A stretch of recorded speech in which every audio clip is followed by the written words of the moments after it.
भैया हम गीतकार शक्ति श्री आप सब भोजपुरी श्रोतागढ़ के प्रणाम करतानी। जैसन कि आप लोग के पता बा कि हम डेली अपना चैनल पर फुल फ्री सॉन्ग का वीडियो अपलोड करीना। तो अगर हमारा चैनल पर नया बानी तो चैनल के सब्सक्राइब कर ली ताकि इस तरह की वीडियो का नोटिफिकेशन सबसे पहले आप तक पहुँचे।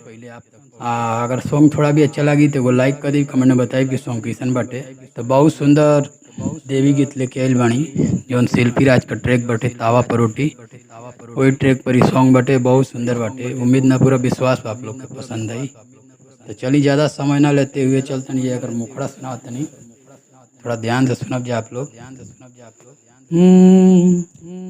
माई असरह पुरवली हमारे पिया, लागी गोइल नौकरिया तोहारे पिया।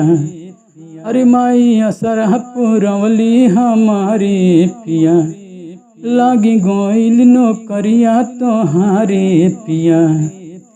अंगना में कलसा रखाइब हो, मई के घरे बोलाइब। 9 दिन पचरा हम गाइब हो, मई के घरे बोलाइब।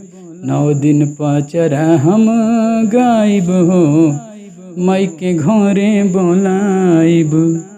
तो ये रहा मुखड़ा। उम्मीद बा आप लोग को पसंद आई। चलिए एक पहला अंतरा सुना देता आप लोग के।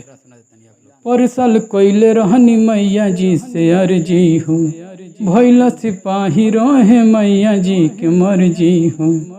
परसल कोइले रहनी मैया जी से अर्जी हो, भैला सिपाही रहे मैया जी के मर्जी हो। अरे कैसे ही बतिया भुलाइब हो, मई के घरे बोलाइब। 9 दिन पचरा हम गाइब हो, मई के घरे बोलाइब। तो पहला अंतरा। चलिए का दूसरा अंतरा सुनाओ तनी आप लोग के।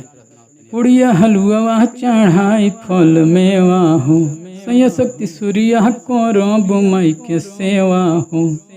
पुड़िया हलुआ चढ़ाई फल मेवा हो, सैया शक्ति सूर्या करब मई के सेवा हो। अरे 9 कन्या खियाइब हो, मई के घरे बोलाइब। 9 दिन पचरा हम गाइब हो, मई के घरे बोलाइब। अंगना में कलसा रखाइब हो, मई के घरे बोलाइब। उम्मीद ना पूरा विश्वास भाई सॉन्ग आप लोग के पसंद आई। अगर थोड़ा भी अच्छा लगी सॉन्ग तो लाइक जरूर कर दीजिए, ज़्यादा से ज़्यादा शेयर कर दिए, भाई के सपोर्ट करी जाए। चलिए मिलते हैं नेक्स्ट वीडियो में, तब तक खातिर बहुत बहुत धन्यवाद।